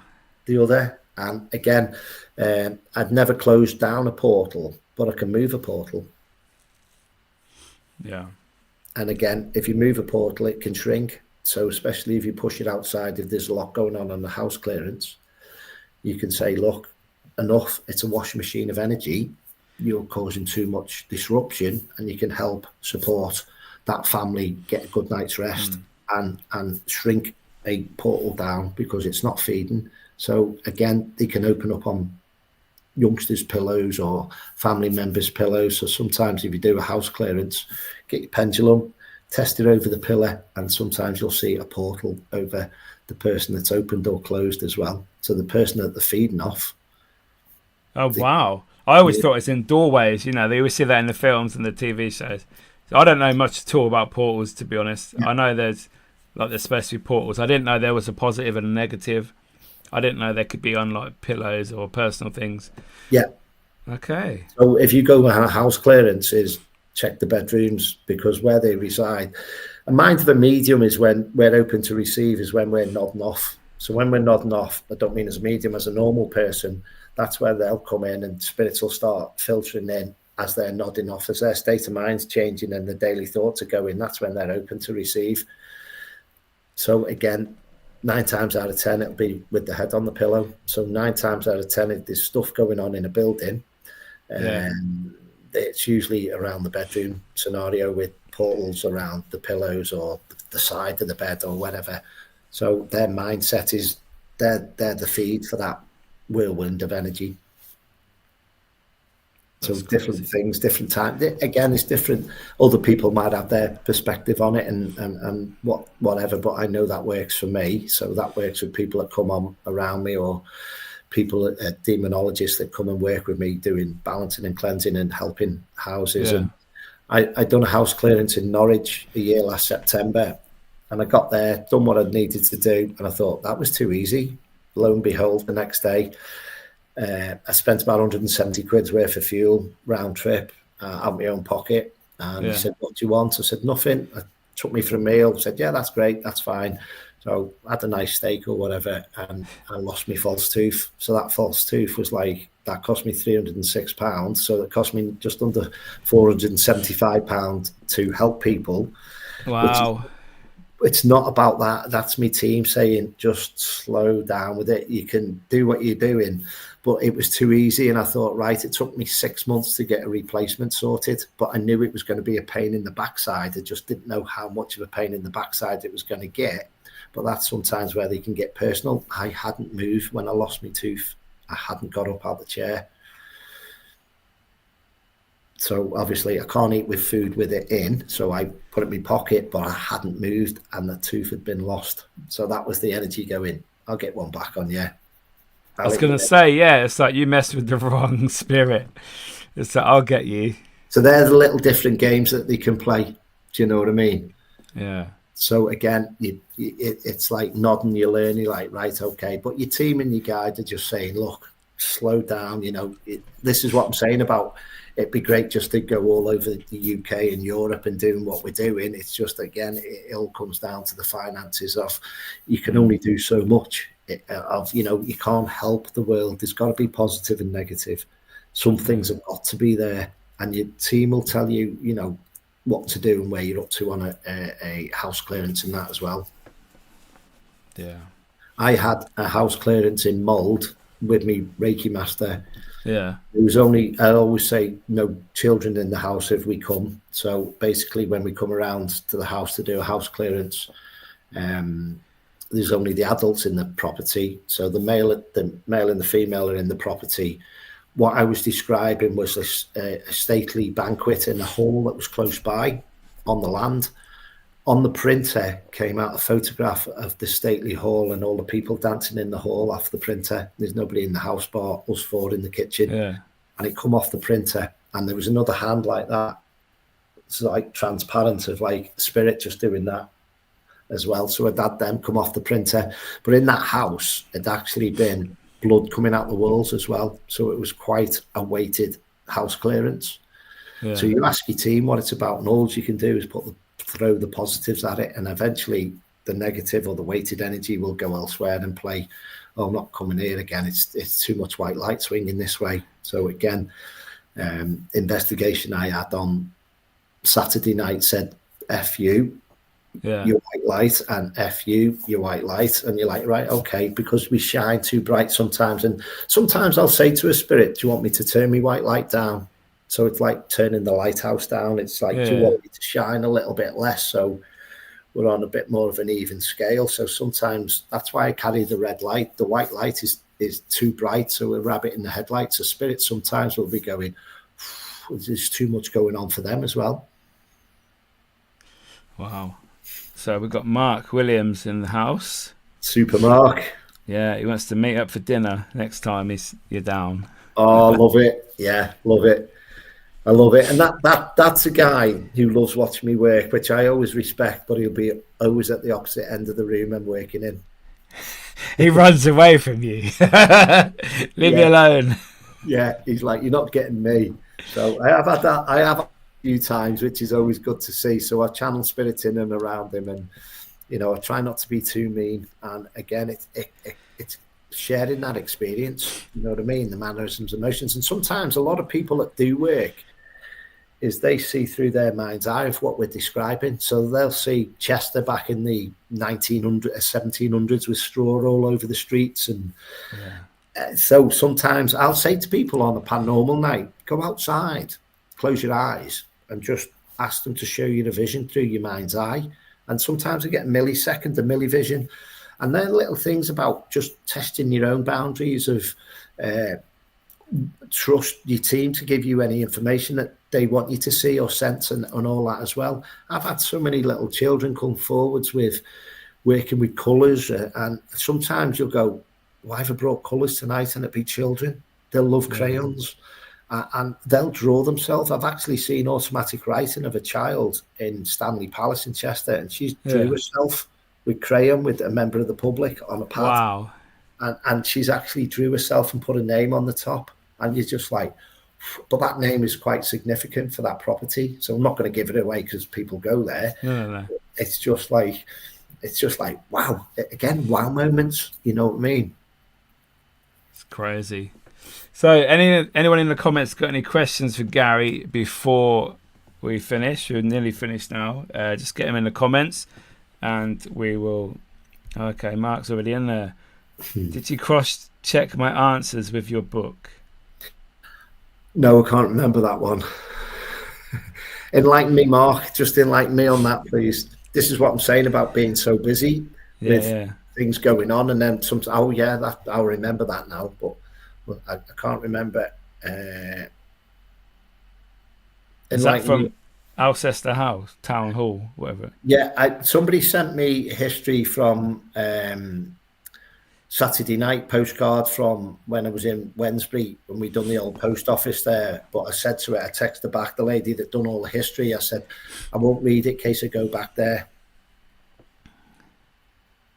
Oh yes, yeah, that was what I was talking about. That was the lady. Yeah, that was the energy, the entity that came at me. So that was the first one we was talking about. So that's what Mark's talking about. Right. Okay. So the lady that this was channeling a spirit. Yeah. You said you had to get someone else to take, because obviously you were the target. Yeah. I was the target, so she see me as the white light. So I'm with you now, Mark. Well, that simplifies it. Yeah. So that's again. I've only ever been struck twice on an investigation, but it's been usually when we have a break in the hub where the energy will jumped into a female. And a lord from the 1100s abbey came through, and he just back of the hand with this lady just went like, she come up to me and done that. That's the mannerism of that male from the 1100s at Moots Hall did that. But I've drawn him in and said, come and talk to me. And I think my white witch is ringing me there now. So I'm not going, I'm just letting you know. So we have a catch up. So there's my white witch. Oh, okay. So we always have a catch up, and she'll say, you know, how's things been this week? And I'm like, we're back and forth with the energies and the entities of watch out if you go there. And like, right, okay. I like that. That's good. So again, we self-protect. We work as a team, and again with all the paranormal teams I work as well. I'll always say, well, do you know what? I'll check back on a certain situation for you, and I'll ask somebody else's advice because we don't know it all. Do you know what I mean? But somebody else might have experienced that because she's been blind. She's been in virtually every care home back in the day, so she senses negativity more, and a partner works around and he protects a lot of anything that's weighted as well, so that's where they pick up on a lot of the weighted energy. So where we work in the white light, she's got the ability to pick up on anything that's a lower level as well. So she'll say, watch out for this little darling, and we call darlings, we don't actually name them because we feel that drives them and builds their energies and entities stronger. So it's just mad. But I've had some amazing captures and all that over the time, and you know, I've channeled that as well. What the hell? It looks like a dinosaur. Well, that was it. That was actually came through at East Drive. Oh. Is that what the Black Monk's supposed to look like? You tell me. One of my quieter investigation locations, East Drive, for me. Yeah, but the thing is, that first shown itself in the bottom mirror in the hallway. Yeah. And then when we went upstairs, it showed itself in the mirror in the adults' room. I don't know the names. And then I thought, all right, let's stop playing games. So I channeled it, and the lady could see it in the mirror, and then I just channeled it, and then they were like, wow. So we have a conversation within ourselves, even though it's channeling through me. I'll be having a conversation saying, you can't do this, you can't do that. Let's talk about this, let's talk about that, even when I'm channeling it. So if I'm even if I'm holding an energy, it's like, come on, let's play the game with each other. Positive, negative, white, dark. It's everything that goes on. So again, it's not just me about control. I've picked up on stuff like the 30 East Drive. I've actually know what's gone on in and around, but nobody's actually ever repeated what I've picked up. So I'm waiting for another medium or someone to hit the nail on the head, and I'll go, well done, I can validate that for you. And that's what I'd like. I'd done a 48-hour lockdown. All the public went. All the team members turned on me. Not in a nasty way. They were all drifting off in ones and twos. 3 cars had blowouts. 1 blowout, 1 flat tyre, and a puncture the next morning when we got up, basically, in that theoretically movement. Yeah. So it was trying to virtually stop us getting there. And then, oh, by the way, you're here, but I'll piddle you off. There's a flat tyre. So 2 car members on the way, and my flat tyre, or another team member's flat tyre on the car on the next morning. So 3 of us had tyre problems. Oh. So it's there to put the spanner in the works as well sometimes. So you go, right, okay, next. Right, what's happening? Next. So it's like, you've got to look at it as water off a duck's back. It's like, yeah, okay, whatever, next. Do you know what I mean? Some people would just think that's just, you know, the way of the world. Yeah, big coincidences. But prior to that, we'd already talked about blowouts and drive safely and watch out for this and watch out for that. So we'd already picked up on, through conversations we'd had prior to going, that watch out for this and watch out for that. So we'd had the thumbs up as well. That's crazy. So, Gary, I've got a couple more questions from myself. Love it. Bucket list location for you. Anywhere in the world, where would you like to investigate? Alcatraz. Because I've got work to do there. Okay, yeah. I'd like to go the outfits. I've got work to do there. That might be a bit touchy subject, that one. In a way of, I need to talk to anyone that wants to come forward and talk to me. Yeah. I'm there to help. Okay. I'm not there to clean the place. I'm there to... No. I'm there to, you know, it must be one of the only places in the world that birds don't fly over. there's that much sorrow there and that. So there's a reason that, again, it's not about the paranormal side of it. It's about, look, if I can send you some love and white light, I'll come over and I'll put my arms around you and I'll embrace it. I'll give you all a nice big hug. Yeah. Come, not just me, but just, I know there's things I've got to do. I'd love to go. I'd say the top place, I'd love to go the Eagle's Nest. Where's that? It's in Austria, where Mr. Not Nice Guy from the Second World War used as his crow's nest, basically. Oh, okay, yeah, I get you now. Yeah. So just to, not from the war side of it, I was as a kid, I was always like, oh, imagine living in that castle. Do you know what I mean? Up on the mountains in the middle of Austria or whatever. I wouldn't know what it was called today. I wouldn't know the proper name of it. So if anyone's out there that they can enlighten me, great. Because I don't do search, I don't do history. So if I'm drawn there, fine, great. I see a lot of trips going to Tasmania. I don't know about that, but I'd also love to go and do the Bigfoot expedition with the team that's doing that. I've got more things to give back to them of how I know that certain things work. Not about the myth or the legend, but for me to put my experiences of what I've learned the last 55 years or whatever, even though I'm 59, and put a spin and a twist to the way of understanding of how I've talked with you. If people have read Celestine Prophecy book, I don't read many books. That book blew my mind. Not the film. Read the book.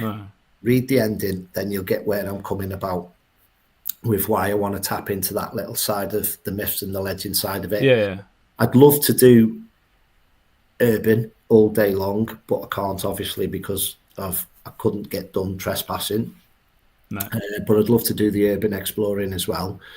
I get things, we just had the 29th anniversary of the Essex lads that were killed in gangland stuff. I've had in the white Range Rover. Or the green one. I'm not sure, but I've had stuff. I thought it's white. Yeah. For 10 years with my friend, and it was at, say, the 25th anniversary. I was drawn to go back there just to talk and communicate and do stuff. So there's stuff that mediums we get to want to do our personal stuff. I've had information from famous people on the other side that I've got messages for the sons or the daughters, but I don't know the sons or the daughters. No. And I'm not going to go prying. If it's meant to be, I'd love to go Dakota Building in New York. I've got messages from there, but I've had last thoughts and feelings of that person, and I could cry on the spot because I can't give it to someone. No. And, it's not just me to enforce myself.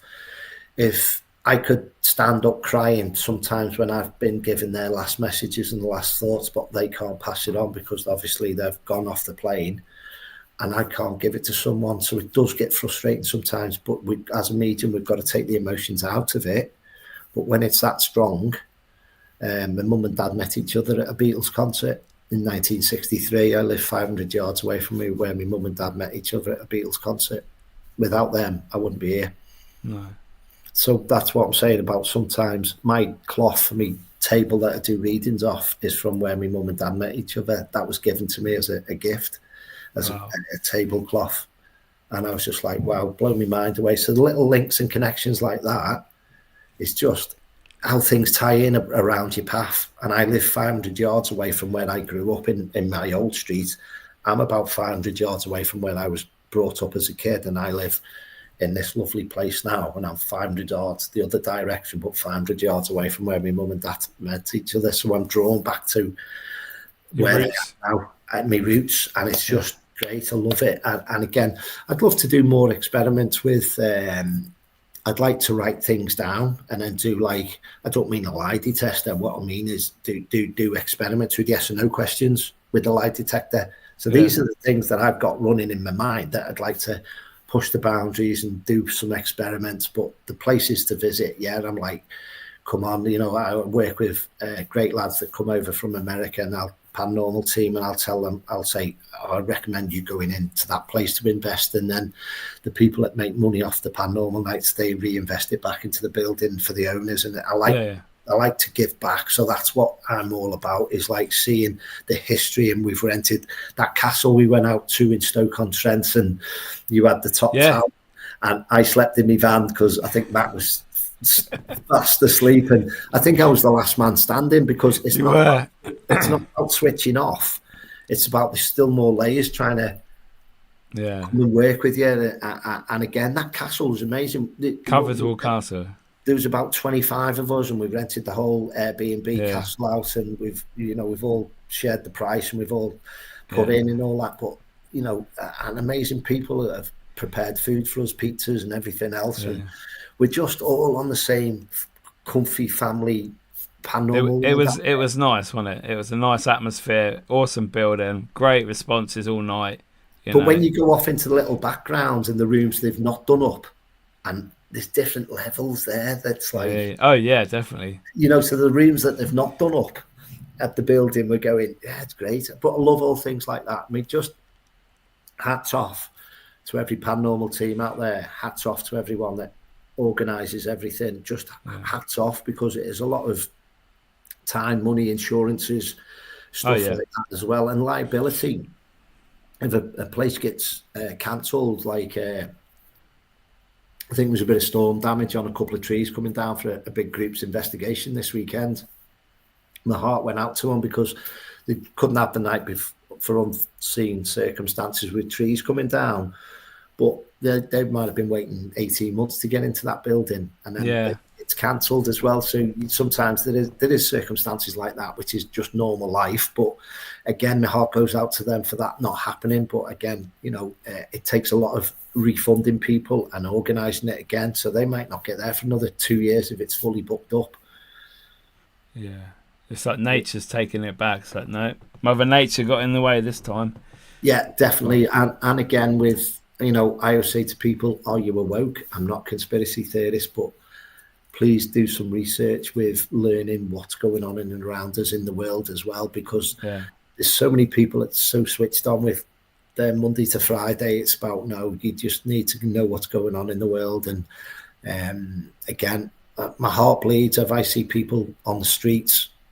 I went to London when I went to the Tower of London, and I just wanted to give every penny away. Now, are they real beggars? Are they aren't real beggars? I don't know, but my heart bleeds why we can't be looking after everyone. And I just love giving back. And it's hard sometimes when you can't just go, here's all my money. Do you know what I mean? Yeah, that's a good subject, because I'm actually doing an auction for my beanies. I know, a shed. Yeah, for shelter. Thank you, Gary. For shelter. Still 2 days left on that. So go to any of my socials, Mickey York. Anyone who wants to go and have a little cheeky bid on money, 100% goes to shelter. Obviously it's cold, some people, like Gary said, living on the streets, and which is anything we can do to help in this sort of time when everybody's looking forward to Christmas. These people are on they're on the streets with nothing. Can you imagine, like what say the other day where we got soaked through and we're cold, we're coming in, we're getting warm, we're going to shower, and we're all cozy and all that. They've got no option. Do you know what I mean? From a youngster, with respect, it's just like, I've learned so much from a youngster where we used to think of, oh, that person's a down and out. Well, hang on, are we only a couple of pay slips away from being that in that? Exactly. Do you know what I mean? Because in respect of, like, we can turn a different coin or a different spin off our earning our incomes or whatever we do with our jobs and that, it's like, you take that away from us, we got nothing to banter, we got nothing to barter. So again, it's about full respect to people out there, and I just love giving back. We went to Birmingham one night and we had a night out, paranormal Christmas do, and there was a gentleman sat in the church, the main church doorway, and I think I had £20 on me. I give the lad a tenner. It's not about the money. It's about, I want to give more, but again, it's all about little and often. And over the years, I've had stuff off the Salvation Army. When I went through a bad period in 2001, 2002, I didn't ask for anything, but every time I seen that captain, I just went to him, there you go, there's a fiver, that soup or whatever bowl of soup or whatever, it does all add up. Yeah, it's nice to do. So my final question, Gary, if we could get rid of one thing in the paranormal, obviously you're talking about positive things. Yeah. What's one thing that you think the paranormal could do without? Overpricing. For locations. Yeah. It's a criminal. It's criminal sometimes. £1,300 the other night. Where did you go? I'm not going to say, but okay. I mean that as an example. £1,300, 20 people. It's like, it's like we see, that's from our perspective. So if you're running a business, that's the business perspective. I do understand that. But I've had locations where they've been on the backside, an old mill. They've not had a penny to the name. The paranormal world kept them going. Great, that's what it's about, survival. Yeah. 2 years later, they get lottery funding, and it's two fingers to us. And you're like, okay, no problem. We'll move on to the next location. And sometimes it's like, it's nice to give the museums back and stuff like that. But when you're like, hang on, we were your lifeblood 2 years ago. Yeah. There's a few places I've been to like that. Yeah. And again, I always say what goes round comes round. And it's like, love and light, wish them love and light. So however hard anything is out there for people that's watched tonight, just nod, smile, wish them loads of love and white light. Again, don't wish anybody any ill harm, but just nod and smile, and always have a smile on your face, because that'll do their heads in a nice positive way. And it's not about being negative. That's just a nice way to protect us. Nod and smile, you're doing it, you're putting nice things out there in the universe. And again, it's just so many places and things that I want to do. If it's meant to be, it's meant to be. It will happen, yeah. It'll happen, yeah. And I just love meeting up with the like-minded. If someone come to me now and said, here's $1 million, we'll go and do this paranormal show, I'll say, I know what I want to say. Let's do it raw, how it is, not how the TV want it. Let me do it. Let's do it how it should be done. Not few viewers. Let's do it. Yeah. How many people watch paranormal shows actually get what they want? No. And it should be how it should be. It should be as it is. Do you know what I mean? It's how somebody in a suit in an office wants the show to look like. Yeah. Yeah. So again, if anyone wants to pattern it, I don't mind. I'll give you the idea, use it, run with it. Good luck. I'm happy. We've got Lorian in the house. Good evening, Lorian. Just at the right time we're finishing. Thank you for your effort anyway. That's all right. So Gary, if you could just let people know how to get hold of you on socials. Yeah. How to contact you, etc. Yeah, because of me, Monday to Friday, I have a page behind the page. So on Facebook, Instagram, Twitter, it's Garry Fields, 2 R's.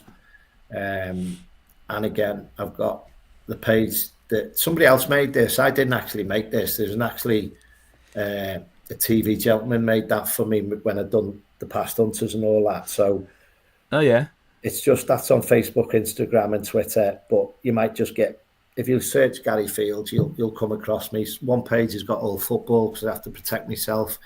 If people find me from the paranormal side, I'll invite them if who know who they are.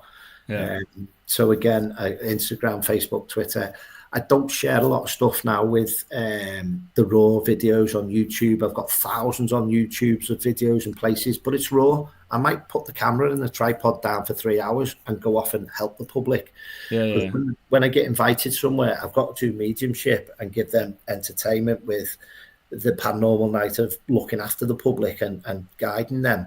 And I've actually done filming where we've had public in on the location. I've had to deal with the public, then go off and do filming. So again, it's not been in a full capacity of being professional. It's about run with whatever meant to be. So we've had to hire that building to do the filming and also introduce the public to it as well. So again, it's the balance. I understand where everybody's at again. So Instagram, Facebook, Twitter, anyone struggles, just give us a shout. I do a lot from distance as well. I can do a lot of stuff of balancing and cleansing from a distance, get the lie of the land, get the address and the postcode of people. I don't have to visit places. So I've had stuff in Australia. I've given stuff in Australia to people that's gone missing. And my friends, we've been about 100 yards out, 200 yards out, 500 yards out. Wow. I can't remember the actual things. I've been asked to do police cases only when they've been finished. Okay. Because it doesn't hold up in a court of law. No. And that's for the person that suffered about the lost one that's gone missing. I've given the information on the land. I've given information. I think I got struck on the back of the head, gone to my knees, and that was their closure for them. But 10 years after the police case had been finished. So there's no wrong ways or right ways. I've just tried to give them closure of what I've felt, and that's been good enough for them. So it's been good enough for me. So again, sometimes it's about, if you've got to ask yourself, why wouldn't it hold up in a court of law if someone's hearing a demonic energy in the head, or an energy that's driving them to do certain things? Yeah, they might turn around and say straight away, oh, it's mental health. Is it mental health where we know what they're dealing with within the mind that's made them do something that's not right, be it not right? But what I'm saying is, I've seen a case where certain things happened, and that's next to a mental home or a mental asylum. Yeah. Something's gone on.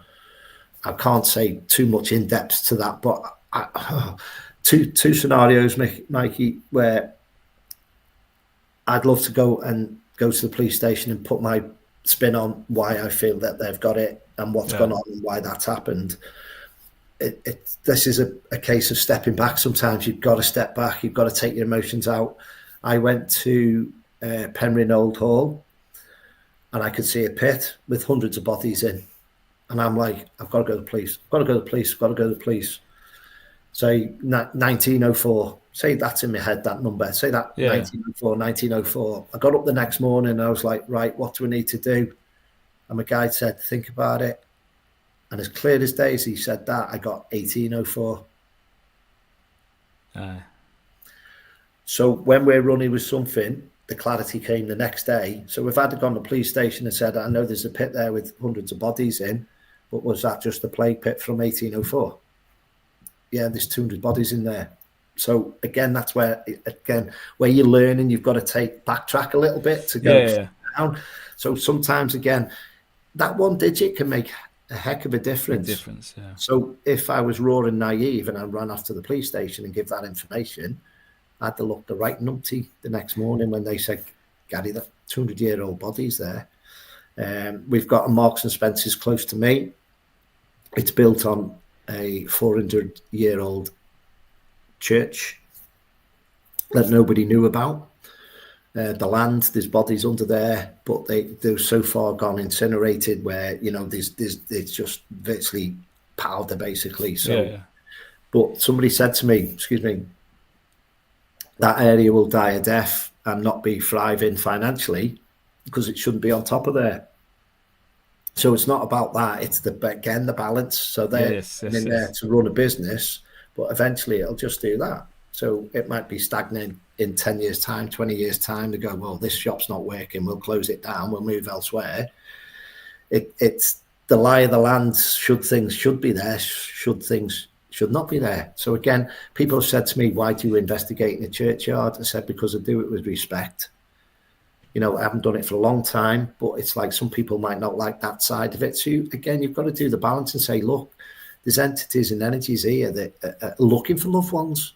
So they're in the realm looking for Joe Bloggs that was placed over there. So they might just want to be reunited and say, well, there's your Uncle Billy there, or there's, the little child looking for its mother. So sometimes, again, it's putting the pieces together. It's not just about the paranormal side of it. It's about why they're trying to communicate with us. There's 1,000,001 stories that why there's an energy or an entity or a spirit around us that's just doing this. And you're like, right, okay.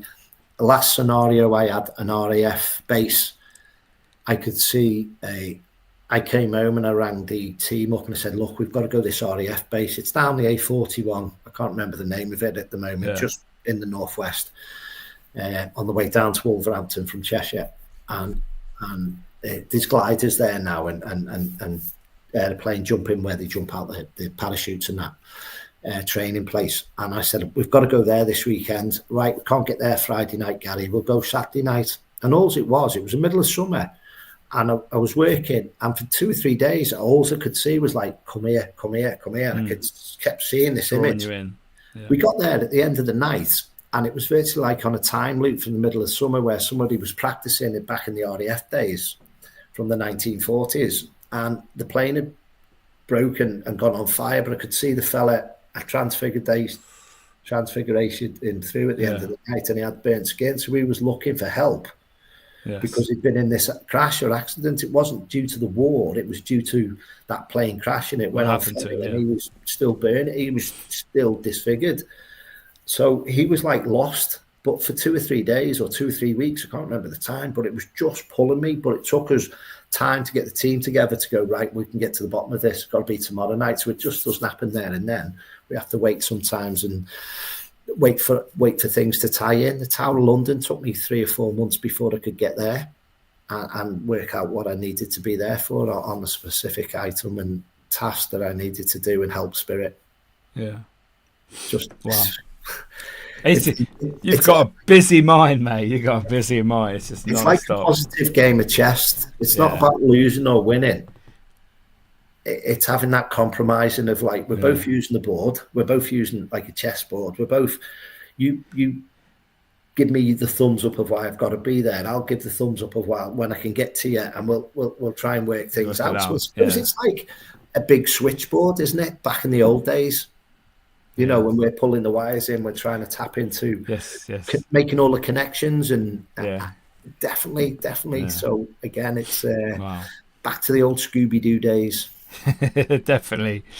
Anyway, Garry, thank you so much for joining me this evening. This talk has been epic. Absolutely, really enjoyed this tonight. Thank you so much. And as again, if any questions, just feel free to inbox me yourself and all that. You know, I won't give specifics on an investigation. I'll give you the nods up and just say, try that cell, like I did with Mark many years ago when I first met Mark. I said to him, I put a sensor box, like a REM pod in this cell, and I said, every time he walked past it, the cell door was closed and the REM pod was going off every time Mark walked past it. Nobody else, just Mark. Just him. But they were having, there's your little tester of like, look what we can do spiritually. And every time he walked past it, it was going off. The cell door was closed, and the equipment on the inside is again. I lose all my equipment. I've got everything doesn't work. I've just had to buy another iPad, and my iPad's battery's gone, and my iPad. So again, me and electrical stuff just doesn't happen. Just terrible. Yeah. Anyway, Garry, thank you so much. I will see you at a location very soon, I'm sure. I can't wait. Hopefully it'll be somewhere like Guy's Cliff or something, and we'll do what we've talked about tonight, or cover or something. Yeah. We can nudge you in the right direction, or get the blindfolds on you and say, right, let's see what we can do, see if we can open it up a little bit more spiritually, and then you'll see the likes of Mark running away if he's still on. Yes, hopefully. There you go, Mark. You better run. I've loved every minute of it as well, and again, just experiences. I'd love to live till I'm 100, and I'm still doing this in 40 years' time, and still giving. You know, if someone wants to come and help me do a book, I've got all the package. Yes, everybody, get on to Garry. I want to read his book. One day, but obviously all the chapters. I just love working with it. Don't forget the detox. Yes, I'm going to go check that out. www. Goatee, innit? Yeah, so Goatee Detox. Yeah. Have a little look at that, and just look after yourselves, friends, folks, and that. Just keep putting the positives back in, put the positives back out. Yeah, be all sorted. Cheers, Garry. Thank you, mate. Pleasure. See you in a bit, man. Loved every minute of it. See you in a bit. Thank you.